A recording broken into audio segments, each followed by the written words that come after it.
आज 25 जुलै 2024 गुरुवार सकाळी 5 वाजता वयाच्या 82व्या वर्षी फादर फ्रान्सिस दिब्रिटो यांची प्राणज्योत माळवली. वसईतील राहत्या घरी त्यांनी जगाचा निरोप घेतला. उस्मानाबाद, धाराशिव येथे पार पडलेल्या 93व्या अखिल भारतीय मराठी साहित्य संमेलनाचे अध्यक्षपद फादरांनी भूषविले होते. त्यांच्या जाण्यामुळे मराठी साहित्य विश्वावर शोककळा पसरली आहे. हरित वसईच्या संरक्षणासाठी आयुष्यभर संघर्ष करणारे ज्येष्ठ मराठी साहित्यिक, अखिल भारतीय मराठी साहित्य संमेलनाचे माजी अध्यक्ष, सुवार्ता रचनाकार फादर दिब्रिटो यांच्या निधनाने संपूर्ण पालघर जिल्ह्यात अतिशय दुःखाचे वातावरण पसरलेले आहे. फादर दिब्रिटो यांचे पार्थिव अंत्यदर्शनासाठी दुपारी 3:30 वाजता जेलाडी येथील त्यांच्या राहत्या घरी ठेवण्यात येणार आहे. होली स्पिरिट चर्च नंदाखाल येथे त्यांचे अंत्यदर्शन घेता येईल. त्यांचा अंत्यसंस्कार विधी 6 वाजताच्या सुमारास करण्यात येईल.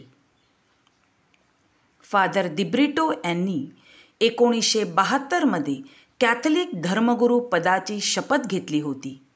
ते धर्मगुरू असले तरीही त्यांची ओळख पर्यावरणप्रेमी, अन्यायाविरोधात आवाज उठवणारे अशी होती. पालघर जिल्ह्यात त्यांनी पर्यावरण बचावासाठी वारंवार आवाज उठवला होता. पालघर तालुक्यातील प्रत्येक घरी न चुकता येणारा सुवार्ता हे एक मासिक त्यांनीच सुरू केले होते. या माध्यमातून त्यांनी सामाजिक प्रबोधनाचे कार्य पार पाडले. हरित वसई संरक्षण समितीची फादरांनी स्थापना केली.